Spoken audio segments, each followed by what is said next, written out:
हाँ जी, हमारे पास इंटीग्रल के 5 टाइप थे। सबसे पहला था सिंपल, दूसरा था सब्स्टिट्यूशन, ये थोड़ा सा खतरनाक था, ये थोड़ा सा कंफ्यूजिंग था, और ये धीरे धीरे आपके पास आएगा,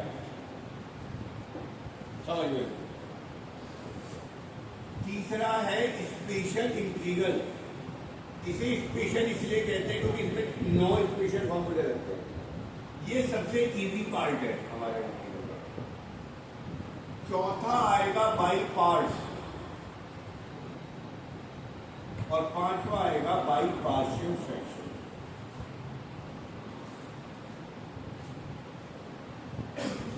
ये और ये सबसे इंपॉर्टेंट है, ये दोनों बेसिक हैं। इसका यूज हमेशा होगा, स्पेशल में इसका भी यूज होगा, इसका भी यूज होगा, बाई पार्ट्स में सबका यूज होगा। ये दोनों तो बेसिक ABCD थे। अब मेन 3 टाइप के इंटीग्रल हैं जो आपको काम करना है। तो ये आपको मैंने कल शुरू करा दिया था, आज दोबारा से एक बार पढ़ा देता हूँ। स्पेशल इंटीग्रल क्या होता है हमारा। सबसे पहले स्पेशल इंटीग्रल करने के लिए आपको 9 स्पेशल फार्मूले पढ़ने पड़ेंगे। 9 की शुरुआत करिए 3 से। 1/x² + a²।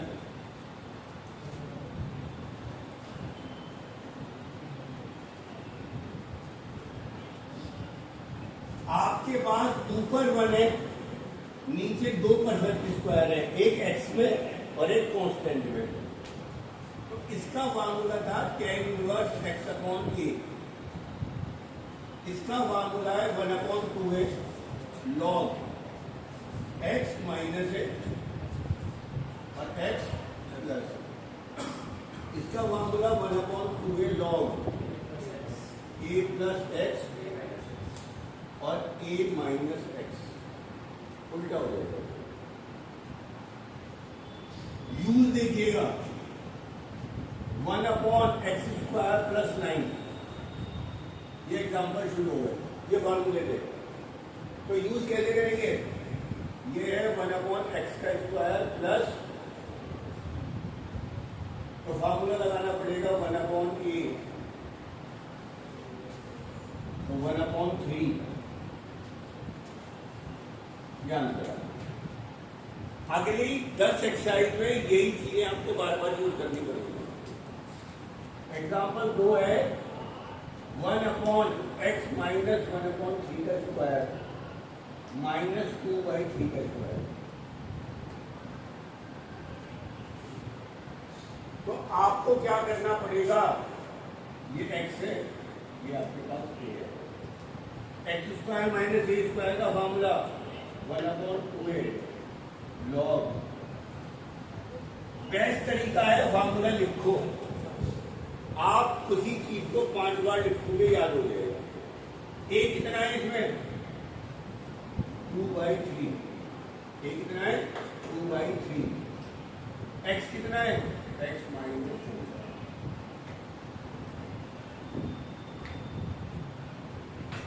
3 ऊपर पहुंच गया, ये आ गया 3x - 3, ये आ गया 3x प्लस, और ये 3 एलसीएम लेके कैंसिल हो गया। एग्जाम्पल 3 देखिएगा, 1/2 3 का स्क्वायर माइनस 2x - 1 का स्क्वायर, स्वामी लगाओ फार्मूला। फार्मूला क्या लगेगा, इन तीनों में से कौन सा लगेगा। अरे स्वामी को बोलने दो, बोल। फार्मूला क्या है,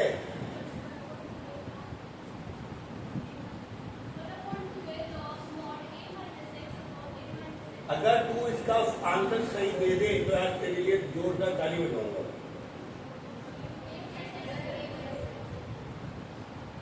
चल लगवा फार्मूला, a की वैल्यू क्या है,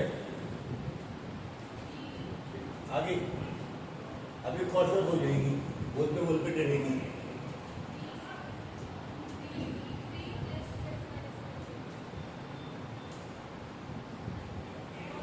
+1 ही आएगा।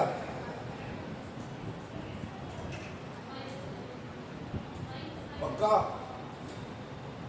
नीचे जाएगा।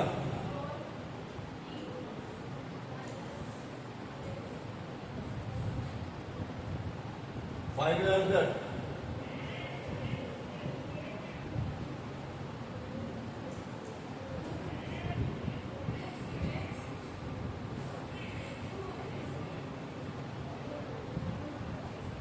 -2x आएगा। शायद अभी तो गलती होता अपनी क्या है गलती दोनों इसके सवाल में क्या गलती है? ये गलती आप 100 में से 90 बच्चे करते हैं। क्योंकि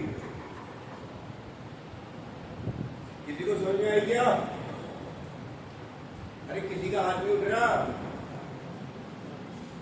किसी का तेरे को भी दिमाग चल रहा है।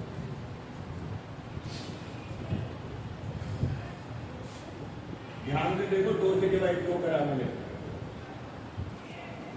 x के कोफिशिएंट से तो डिवाइड करना है। जब भी इंटीग्रल, ये फार्मूला कहता है x के लिए, और यहाँ पे क्या आ गया 2x - 1। तो हम जब भी क्या कहते हैं, जब भी x की जगह 2x आ गया तो x के कोफिशिएंट से क्या करते हो हमेशा? डिवाइड। अरे ऐसे क्या देख रहे हो? बहुत ध्यान से आपने फार्मूला लगाया a + x a - x। x की जगह x - 1 रख सकते हो, पर x की जगह 2x - 1 है, तो 2 से आपको डिवाइड और करना पड़ेगा। इस सवाल का ये आंसर आएगा। समझ में आ गया वाली बात? ये 3 बेसिक कल नहीं बताए थे, आज बता दिए। और बुक दे दो, खोल के देना, बंद करके रख दे। कल आपको एक्सरसाइज 1 कराई नहीं थी। अब एक्सरसाइज 1 होमवर्क में इसे करने के बाद केवल फार्मूला है, ये होमवर्क में पूरी करनी है। 10 मिनट की एक्सरसाइज है। एक सवाल और बता देता हूं, नहीं एक्सरसाइज 1 के बस आपको अभी 1 से 5 होमवर्क में करते हैं, है ना। एक एग्जाम्पल और देख लो, लड़का बताएगा कोई। 1/a² x² - b²। रोहन खड़ा हो।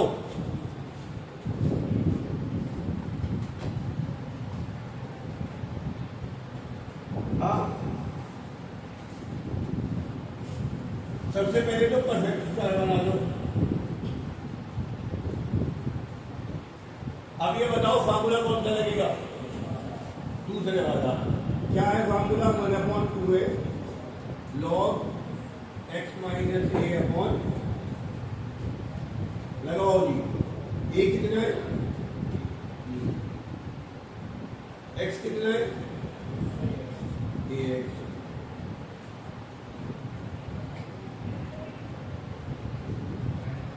और x की कोफिशिएंट अगर कुछ है उससे डिवाइड करेंगे। बता नहीं जल्दी है, एक सही एक खत्म।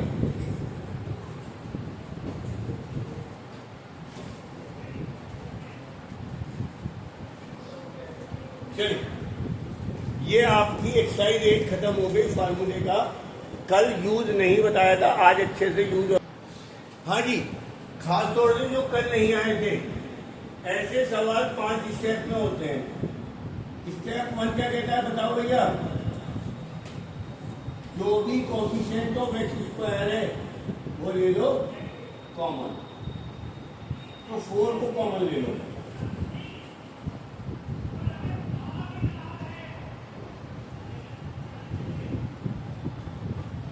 स्टेप 2 में k निकाल लो, half of the coefficient of x। Coefficient of x कितना है? -k1/4। ये आ गया -1/8 और k² भी निकाल लो। ये अलग बॉक्स कर लो और ये अलग बॉक्स कर लो। इस पर राइट करो। जो नहीं आए तो पहले समझ लें। स्टेप 3 था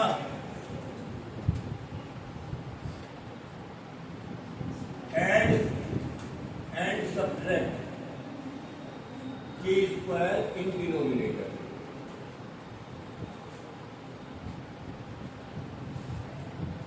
x square minus 1/4x plus 1/64 minus 1/64 minus 1। इसमें आपको सोचना ही नहीं है, मैंने आपको सारे पैतरे पहले ही दे रहा हूं, तो सबसे आसान है। स्टेप 4 क्या था बताओ?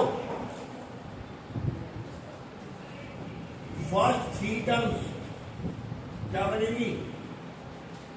x प्लस के का होल स्क्वायर, और लास्ट 2 टर्म्स क्या बचेंगी? a का स्क्वायर।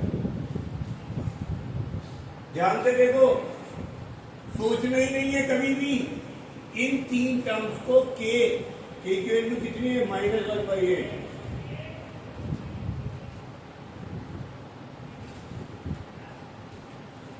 और लास्ट 2 टर्म्स को रफली सॉल्व कर लो।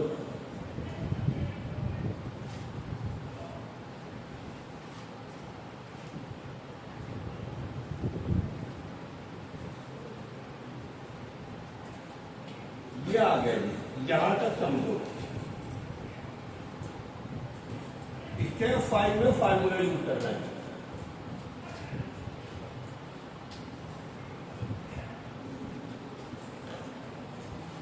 मैं आपकी कॉपी पे देखने आ रहा हूं, आपने क्या करा, कैसे करा।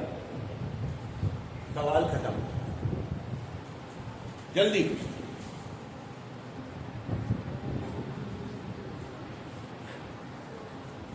जल्दी से आप इसे नोट कर लें।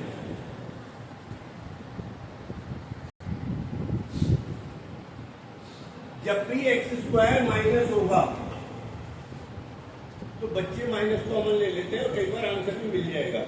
और दिक्कत तब आएगी जब ये सवाल रूट में होगा, तब माइनस कॉमन ले नहीं सकते हम, इसलिए माइनस कॉमन लेने की आदत नहीं डाल रहे हैं।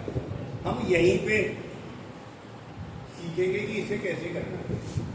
तुम्हारे पास सवाल था 4 - 3x - 2x, तो स्टेप 1 में 2 तो कॉमन लेना पड़ेगा। 2 - 3/2x। अब जब ध्यान से देखा ये वाले स्टेप, जो पहली टर्म है इसे तो अलग रख दो और बाकी 2 टर्म में से माइनस कॉमन ले लो। क्या बचेगा?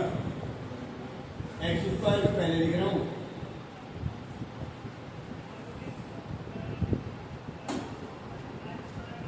सही। अब के निकाल रहा हूं। के क्या होता है? हाफ ऑफ द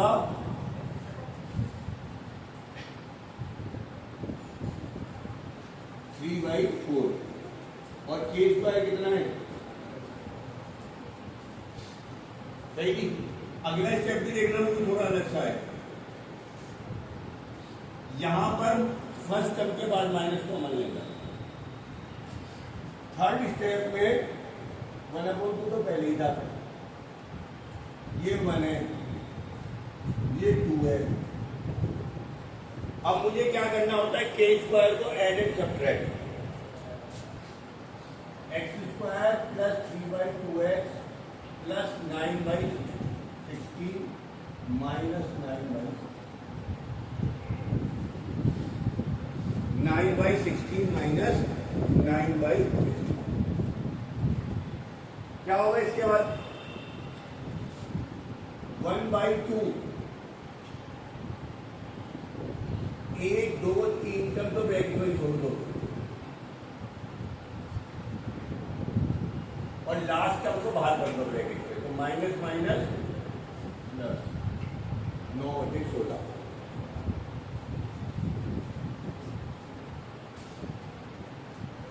आप ध्यान से देखो, 2 और 9/16 ये हो गए 41/। और ये क्या है? ये शुरू की 3 टर्म पे कहलाती है x प्लस के का, और के क्या था आपके पास?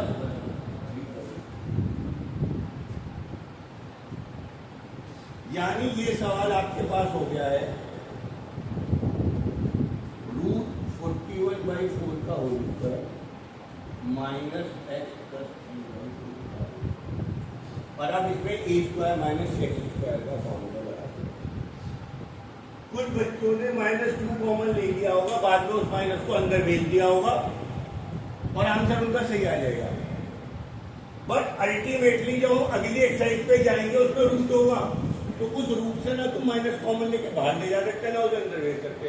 तो इस तरीके की आपको आदत डालनी पड़ेगी। उतारिए इस सवाल को पूरा।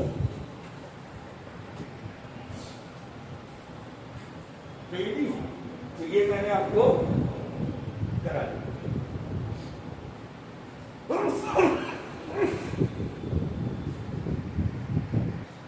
हाँ जी, इधर इधर देखिए पहले। सवाल है आपके पास, ऊपर 1 नहीं है, पर अगर मैं t को sin x मान लूंगा तो dt किसके बराबर होगा? cos x dx। तो ये सवाल बन गया dt upon 4 plus 2t minus 3t square. और अब तो ये x की जगह t में सवाल सेम होगा, 3 कॉमन लोगे और काम आपका अपने आप शुरू हो जाएगा। करिए जल्दी, अभी खत्म करना है क्लास में अभी। हाँ जी, ऐसे सवाल देखने में लगते हैं t मान के 1 बन गया ऊपर। अब कॉमन क्या लोगे?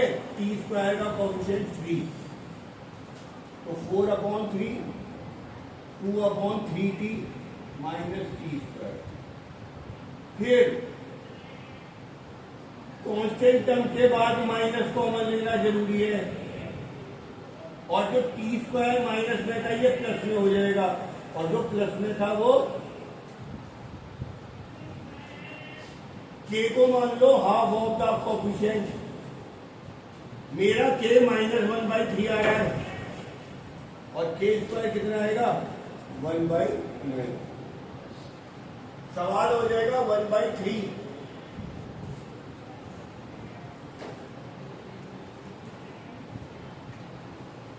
Four by 4/9।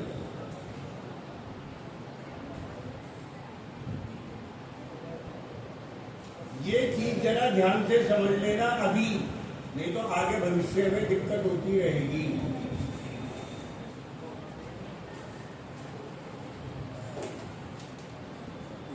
ये बन गया t -1/, है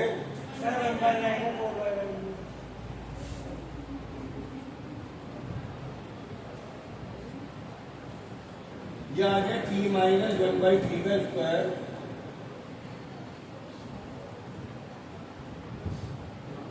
तेरा आया क्या? √13/3 का स्क्वायर देगा? Yes sir.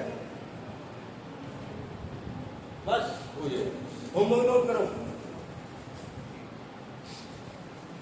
सुनो, ये 2 एक्सरसाइज जरूर कर लो होमवर्क में। इसका छोड़ो, बस तुम 1 और 2 सवाल दे रहा हूँ, 2 ही दे रहा हूँ, ज्यादा दे दिया।